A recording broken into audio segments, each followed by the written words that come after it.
पिछले वीडियो में हमने कमिट कमांड कंप्लीट कर ली थी। तो एज ऑफ नाउ हमारी 3 कमांड्स रेडी हो गई है, init command, add command and commit command. अब जो नेक्स्ट कमांड हमें बनानी है वो है पुश, जिसके लिए AWS का सेटअप होना प्री रेक्विजिट है, ज़रूरी है। इसके बिना हम चेंजेस पुश कर ही नहीं सकते। तो इस वीडियो में हम AWS के कॉन्फ़िगरेशन को देख लेते हैं, AWS की कौन कौन सी सर्विसेज हमें चाहिए और किस तरीके से उनको सेटअप करना है। इसके अलावा VS कोड में या बेसिकली नोड में जो एक एक्स्ट्रा पैकेज है AWS का, विच इज़ AWS SDK, जो हमारे नोड एप्लीकेशन एंड AWS के बीच में कनेक्शन एस्टैब्लिश करेगा, उसको भी देख लेंगे और उसका जो कॉन्फ़िगरेशन है वो भी हम सेटअप कर लेंगे। तो आई वुड रेकमेंड कि जो भी मैं आपको स्टेप्स अब बताने चाह रहा हूँ, आप पैरेलली इनको करते चलिए, बिकॉज बहुत सारी अलग अलग चीज़ें हैं, बहुत सारी सेटिंग्स हैं जो हमें चेंज करनी होती है। तो सबसे पहली चीज़ कि at this point I am assuming कि आपके पास एक AWS का अकाउंट बना हुआ हो, राइट, जिसके लिए you might need a credit card. तो AWS एक ऐसा प्लेटफॉर्म है जो बिना क्रेडिट कार्ड के वर्क नहीं करता है। There are no charges for the initial usage, कुछ एक फ्री कोटा होता है जो हम यूज़ कर सकते हैं, but we still need to verify a credit card, ताकि फॉर सम रीज़न अगर हम कुछ ऐसा सर्विस यूज़ कर ले जो डिलेड यूजेज हो जाए या जिसके लिए बिलिंग एनेबल हो जाए, तो automatically we will be charged to that card. तो it is necessary for you to have a card. तो आप एक क्रेडिट कार्ड की इंफॉर्मेशन डाल के अकाउंट जो है वो क्रिएट कर सकते हैं। जब आप अकाउंट क्रिएट करेंगे तो आपको एक रूट यूजर के क्रेडेंशियल्स मिलेंगे जो आप सेट करोगे, which is going to be the admin user. इसको हम IAM भी कहते हैं इन Amazon's टर्म्स। तो that is basically identification module या यूजर ID मॉड्यूल। तो आप जब साइन अप कंप्लीट कर लोगे तो आपको जो क्रेडेंशियल्स हैं आपके, वो एक रूट यूजर के क्रेडेंशियल्स होंगे जिस यूजर ने अकाउंट बनाया है। इसके बाद में if you need you can add more users जो कम प्रिविलेज वाले हो सकते हैं। तो कोई एक यूजर ऐसा होना चाहिए जिसके पास सारे प्रिविलेजेस हों, and that is the only user जो सब कुछ एक्सेस कर पाएगा। अगर उसके बाद हम नए यूजर्स को ऐड करते हैं तो इंडिविजुअली हम उनके प्रिविलेजेस सेट कर सकते हैं कि ये यूजर कौन सी सर्विस को एक्सेस कर सकता है या कौन सी चीज़ें इस यूजर के लिए रेस्ट्रिक्टेड हो। तो सबसे पहली सर्विस जो हमें करनी है या सबसे पहली चीज़ जो हमें करनी है वो है इस यूज़र की प्रॉपर्टीज़ को सेट करना या प्रिविलेजेस को सेट करना। इसके लिए हमें IAM, जो हमारा AWS का सर्विस है IAM, इस पे जाना है। तो क्योंकि मैंने इसको रिसेंटली यूज़ किया था इसलिए मुझे ये डैशबोर्ड में दिख रहा है। अगर आपको यहाँ पे नहीं दिखता है तो आप IAM सर्च कर सकते हैं, and this is the first one, IAM, जो है manage access to AWS resources. तो इसको हमें ओपन कर लेना है।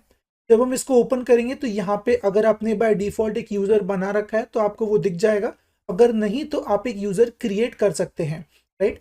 तो इसके लिए you will find options over here only, जहाँ पे आपको यूज़र की लिस्ट दिख रही है, आप उस पर अगर क्लिक करेंगे तो यहाँ पे राइट साइड में आपको एक क्रिएट यूज़र का ऑप्शन दिख जाएगा। तो आप क्रिएट यूज़र पे क्लिक करेंगे, यहाँ पे आप यूज़र का नाम दे देंगे, मान लीजिए I call it demo user. ठीक है, ये मैंने यहाँ पे नाम दे दिया है। And then provide user access to the console, तो ये ऑप्शनल है, अगर आपको एनेबल करना है तो आप कर सकते हो। आई वुड सजेस्ट कि जो डिफ़ॉल्ट यूज़र है आप उसी की सेटिंग्स को अपडेट कर दीजिए या उसी के प्रिविलेजेस को आप अपडेट कर दीजिए। बट अगर आप एक नया यूज़र बना रहे हो तो आप डिसाइड कर सकते हो कि इस यूज़र को लॉग इन करने देना है या नहीं, right. Then we can go for next, and यहाँ पे we have to go to attach policies directly. तो यहाँ पे 3 ऑप्शन हमें मिलते हैं, add user to a group, उसके बाद कॉपी परमिशंस जो एक एग्जिस्टिंग यूजर के पास हो सकती है, या फिर अटैच पॉलिसीज डायरेक्टली। तो we are going here to attach policies directly. यहाँ पे हम सर्च करेंगे फुल एक्सेस। तो एक पॉलिसी होती है S3 फुल एक्सेस जो हमें प्रोवाइड करनी है। अगर मैं यहाँ पे जूम इन करूंगा, Amazon S3 फुल एक्सेस, ये परमिशन या ये पॉलिसी इस यूजर को देनी है। तो इसको हम टिक कर देंगे एंड हम नेक्स्ट करेंगे। तो यहाँ पे अब इस यूजर को पॉलिसी मिल जाएगी and we can create the user. तो इस तरीके से आप यूजर को क्रिएट कर सकते हो। मेक श्योर कि जो परमिशन है वो आप Amazon S3 फुल एक्सेस की दे रहे हो। अगर ये परमिशन हमने नहीं दी तो यूजर फाइल्स एंड फोल्डर्स ना तो रीड कर सकता है ना ही राइट कर सकता है। तो ये एक पॉलिसी देनी जरूरी है। जैसे ही आप इसको कंप्लीट कर लोगे आपका यूजर यहाँ पे क्रिएट हो जाएगा। You will be able to see the user with the details. तो अगर आप यूजर पे क्लिक करते हो, यू चेक द परमिशंस, तो यहाँ पे यू विल सी कि Amazon S3 फुल एक्सेस हमने दिया हुआ है। तो ये एक परमिशन या ये एक पॉलिसी यहाँ पे देनी ज़रूरी है। This is the first setting जो हमें करनी है। इसके बाद दोबारा हम कंसोल पे चलते हैं। So I am going to click back on the logo and this will take us back to the console. तो अगेन पहली स्टेप IAM पे जाना है, एक नया यूजर क्रिएट करना है जिसको S3 फुल एक्सेस की पॉलिसी देनी है and that's it, that is going to be step 1। एक बार हमने यूजर को प्रिविलेज दे दिया, उसके बाद हम हमारा S3 का बकेट क्रिएट करेंगे। तो जो सेकेंड सर्विस हमें यूज करनी है वो है S3। S3 is basically a cloud storage. तो जैसे हमारा गूगल ड्राइव होता है या कोई भी और अगर आप ड्राइव यूज करते हो, तो S3 एक बहुत ही सिमिलर सर्विस है, पर with more security, with more privileges and with more benefits, जो आप डायरेक्टली एक्सप्रेस या नोड एप्लीकेशन के थ्रू कनेक्ट करके इसमें फाइल्स एंड फोल्डर्स स्टोर कर सकते हो। आपको मैन्युअली या GUI की यूज करने की जरूरत नहीं पड़ती है। तो अगेन आप सर्च करोगे S3, ये पहली चीज है, scalable storage in the cloud, इस पे हम क्लिक करेंगे। तो this is going to take us to the bucket screen या list of our buckets. By default आपके पास कोई बकेट नहीं होगी, तो you can click on this button called create bucket and a bucket is basically a folder जो आपका, again drive का रेफरेंस अगर हम लेते हैं तो जो मेन आपका ड्राइव का फोल्डर है जो आपके ईमेल से लिंक्ड होता है, उसी तरीके से ये हमारी बकेट है। अब यहाँ पे हमें बकेट का नाम दे देना है। तो again I will call it sample bucket या डेमो बकेट फॉर नाउ। नीचे चलेंगे, यहाँ पे आई वुड रिकमेंड कि आप सारी जो डिफॉल्ट सेटिंग्स है उनको ऐसे ही रहने दीजिए, कुछ भी चेंज करने की जरूरत नहीं है। तो let this be disabled and let this be blocked. Block public access का मतलब है सिर्फ ऑथेंटिकेटेड यूजर्स इसको एक्सेस कर सकते हैं, पब्लिक यूजर्स या अनरजिस्टर्ड यूजर्स एक्सेस नहीं कर सकते, which is what we want. We only want कि जिसके पास हमारा अकाउंट हो या जिसने हमारी वेबसाइट पे अकाउंट बना रखा है, सिर्फ वही लोग इसको एक्सेस कर पाए। Only authenticated user should be able to access it. So block public access, let this be default, it should be blocked, it should not be enabled. इसके बाद नीचे चलेंगे, वर्जनिंग नहीं चाहिए, डिसेबल्ड है, सब कुछ डिफॉल्ट है, हमने कुछ भी यहाँ पे चेंज नहीं किया है। एंड इसके बाद we can go to advance settings. आप देख सकते हो एवरीथिंग इज डिफॉल्ट, सिर्फ हमने यहाँ पे बकेट का नाम डाला है, दैट्स इट। इसके बाद हम क्रिएट बकेट कर लेंगे and this is going to automatically create a bucket for us. अब यहाँ पे आप देखोगे this is bucket with the same name already exists. तो ये जो नेमिंग है ये ग्लोबल नेम होता है, तो you have to be very creative with it, because अगर आप स्टैंडर्ड नाम दोगे तो ये नहीं लेगा। तो you have to give a very different name या थोड़ा सा यूनिक सा नाम अगर आप दोगे तो वो वर्क कर जाएगा। तो let me just call it, let's say sample and अपना bucket, something like this, and again it will not accept uppercase also, hyphens, dashes, कुछ भी वो नहीं लेगा, it has to be all lowercase. So I'm going to call it sample अपना bucket for example, and then अब इसको create कर लेते हैं। तो this should work fine. Again अगर आपका नाम नहीं accept होता है तो try giving it a different name and it should be fine. इसके बाद हमें एक और स्टेप है, यहाँ पे एक आखिरी स्टेप है जो हम बकेट के अंदर जाके करेंगे। तो बकेट को ओपन करेंगे, इसके बाद हम चलेंगे परमिशंस के अंदर, और परमिशंस के अंदर हमारे पास एक सेक्शन है बकेट पॉलिसी। यहाँ पे हमें इसको एडिट करना है और एक पॉलिसी हमें ऐड करनी है। अब ये पॉलिसी AWS डिफॉल्ट नहीं देता, we have to write it. Mean there are default statements, अगर आप देखोगे ऐड न्यू स्टेटमेंट करने पे कुछ डिफॉल्ट एक सेटअप मिलता है, बट मैं आपको दिखाऊंगा जो सेटअप आपको एग्जैक्टली वही यहाँ पे लिखना है, राइट। तो let me show you the setup now. तो ये जो पॉलिसी है उसमें हमें ये जो कोड आपको अब स्क्रीन पे दिख रहा है ये एंटर करना है। तो again this will be available in the GitHub repository. इस वीडियो के एंड में जो आपको गिटहब का बकेट या ब्रांच मिलेगी उसके अंदर ये मैं आपको पॉलिसी दे दूंगा। तो यहाँ पे आपको एक चेंज करना है, वो ये कि जो आपका यूजर का नाम है वो यहाँ पे देना है। तो जैसे अभी हमने सैम्पल यूजर बनाया था या टेस्ट यूजर बनाया था, तो वो हमें लाइन 7 के अंदर बदल देना है। एंड ये जो यूजर की आईडी है ये भी हमें वहीं से मिलेगी। तो अगर मैं क्विकली दोबारा IAM पे चलता हूँ, तो if I go back to AWS and I open IAM, तो यहाँ पे जो यूजर है, अगेंस्ट द यूजर आपको जो यूजर की डिटेल्स है वो मिल जाएगी। Over here you can see account ID on the right hand side. तो ये अकाउंट ID यहाँ पे है, राइट। इसके अलावा अगर आप यूजर को ओपन करोगे तो ये जो IAM का सेटिंग है ये आपको यहाँ पे मिल जाएगा, ओवर हियर ARN। तो ये हमें कॉपी करना है इन दैट परमिशन। ये पूरी की पूरी चीज यहाँ से कॉपी हो जाएगी एंड इसको हमें लिख देना है यहाँ पे। ये जो ARN है इसको आपको यहाँ पे रिप्लेस कर देना है फॉर योर रिस्पेक्टिव यूजर। अगर आप ये ऐड करोगे तो it will not work because permissions restricted है, पब्लिक एक्सेस ब्लॉक्ड है। तो अनलेस आपको बाकी डिटेल्स पता हो इसको लिखने से फर्क नहीं पड़ेगा। तो आपको आपके जो क्रेडेंशियल्स है, जो आपका ARN जनरेट होता है, वो यहाँ पे लिखना है एक चीज। दूसरी चीज जो हमें करनी है वो है रिसोर्स के अंदर यहाँ पे बकेट का नाम हमें दे देना है।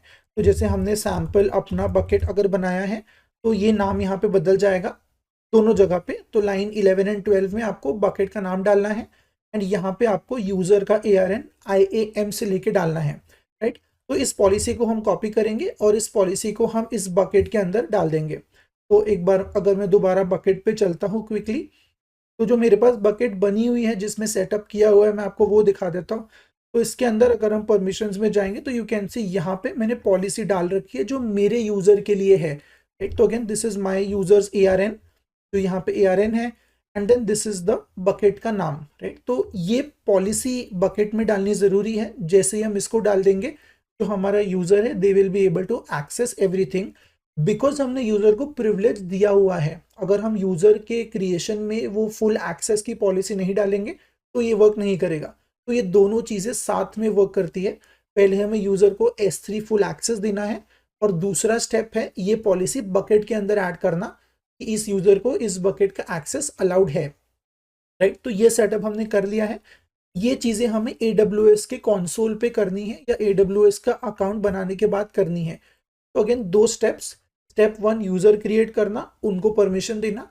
स्टेप 2 बकेट क्रिएट करना और बकेट के अंदर पॉलिसी को एडिट करना। ये जो बकेट की पॉलिसी है ये आपको मिल जाएगी अगेन इस गिटहब रिपोजिटरी के इस पर्टिकुलर ब्रांच में जो इस वीडियो से एसोसिएटेड है, वहां पे ये मैं आपको दे दूंगा। मेक श्योर कि आप डिटेल्स यहाँ पे रिप्लेस कर दें, अपना यूजर की डिटेल्स यहाँ पे डाल दीजिएगा और अपनी जो बकेट का नाम है वो यहाँ पे आप रिप्लेस कर दीजिए and this should work fine. तो ये हमारा कॉन्फ़िगरेशन हो गया। अब इसको मैं डिलीट कर देता हूँ और अब आ जाते हैं हमारे AWS config.js फाइल के अंदर। तो यहाँ पे जो हमें पैकेज यूज करना है, जो पैकेज इंस्टॉल करना है, दैट इज AWS SDK, ठीक है। तो AWS SDK नाम का एक पैकेज है जिसको मैंने इंस्टॉल कर लिया है। सो npm i AWS SDK installation is done. अब इसको कॉन्फ़िगर कर लेते हैं। तो कॉन्फ़िगर करने के लिए अगेन हमें कुछ चीज़ें AWS से प्रोवाइड करनी है, बट उसके पहले एक कांस्टेंट बना लेते हैं जो हमारा रिक्वायरमेंट होगा। तो require the package AWS SDK। इसके बाद इसको कॉन्फ़िगर करने के लिए कंस्ट्रक्टर है aws.config.update। यहाँ पे सबसे पहले हमें रीजन प्रोवाइड करना है and this is the region of our account. तो अगेन जब आप अकाउंट क्रिएट करोगे तो you will be asked to choose a region जो भी आपका नियर बाय रीजन होगा। तो मेरे केस में दिस इज साउथ 1, मोस्टली यही आपका भी रीजन होने वाला है, तो ये रीजन यहाँ पे प्रोवाइड कर देंगे। Again this is when you sign up for AWS तब आपको रीजन चूज करना है। तो ideally the choice is closer to your target audience. तो जिस भी रीजन में आपका ऑडियंस है जो इसको यूज करने वाले हैं उस रीजन को हमें सिलेक्ट करना है, ना कि वो रीजन जहाँ पे डेवलपमेंट होने वाली है। तो ये ध्यान में रखना कि अगर आपका टारगेट ऑडियंस किसी और कंट्री में है या कोई और पार्ट ऑफ द वर्ल्ड में है तो you will choose the region closer to your target audience, not closer to you. अगर कॉमन ऑडियंस है जहाँ पे आप बना रहे हो वहीं पे ऑडियंस है तो आप वही रीजन यूज करोगे, but again this should be ideally closer to your audience. जितना क्लोजर होगा आपके यूजर से उतना फास्ट ये वर्क करेगा, right. Then const S3 is equal to new, एक इंस्टेंस बना लेते हैं AWS.S3। तो ये हमने इसका एक इंस्टेंस बना लिया है, कैपिटल S होना चाहिए, लोअर केस S नहीं होना चाहिए। एंड देन इसको कॉन्फ़िगर कर लेंगे। So that is going to be S3_bucket। और यहाँ पे हमें जो नाम बकेट का है हमारे AWS के अंदर जो हमने बकेट बनाई थी उसका नाम दे देना है। तो मैं यहाँ पे अपने बकेट का नाम डाल रहा हूँ। Again we have to be a little creative. ये नाम थोड़ा लेंदी हो सकता है बिकॉज ये ग्लोबल नेम होता है, तो किसी और ने भी अगर ये नाम डाला है तो it will not accept. You have to थोड़ा वर्क अराउंड करना पड़ेगा, थोड़ी बार ट्राई करना पड़ेगा until you get to a name which will work। तो ये हमारा सेटअप हो गया है एंड इसके बाद we can say module.exports is equal to, and then हमें S3 को एक्सपोर्ट करना है एंड देन S3 बकेट को एक्सपोर्ट करना है। तो अगेन यहाँ पे हमें सिर्फ बकेट का नाम देना है and the rest of the configuration is going to happen with the help of this package. तो ये हमारा AWS का जो सेटअप है वो अब कंप्लीट हो गया है। अगेन 3 स्टेप्स, पहले यूजर क्रिएट करना, उसकी पॉलिसी या उसमें S3 का परमिशन ऐड करना है। दूसरा स्टेप है बकेट क्रिएट करना, यहाँ पे बकेट पॉलिसी एडिट करनी है। एंड तीसरा स्टेप है AWS SDK का पैकेज इंस्टॉल करके उसको कॉन्फ़िगर करना। तो ये हमने लिख दिया है कॉन्फ़िगरेशन के अंदर। हमने एक फाइल बनाई थी AWS config, उस फाइल के अंदर हमने ये कोड लिख दिया है। अब नेक्स्ट वीडियो में हम चलेंगे और जो हमारा पुश कमांड है उस पर वर्क करेंगे। तो वहाँ पे ये जो हम एक्सपोर्ट्स कर रहे हैं इसको इंपोर्ट करेंगे और इसको हम यूज़ करेंगे, राइट। तो this is what is coming up in the next one. Make sure कि आपने प्रॉपरली AWS का सेटअप कर लिया है प्रोसीड करने से पहले, बिकॉज अगर कोई भी एक स्टेप मिस हो गया होगा तो आगे चल के आपको चांसेस है कि एरर्स आने लग जाए। तो ये जो AWS का सेटअप है बहुत ज़रूरी है और बहुत ध्यान से आपको इसको करना है। तो आप सेटअप कर लीजिए, फिर अगले वीडियो पे चलते हैं और कंटिन्यू करते हैं।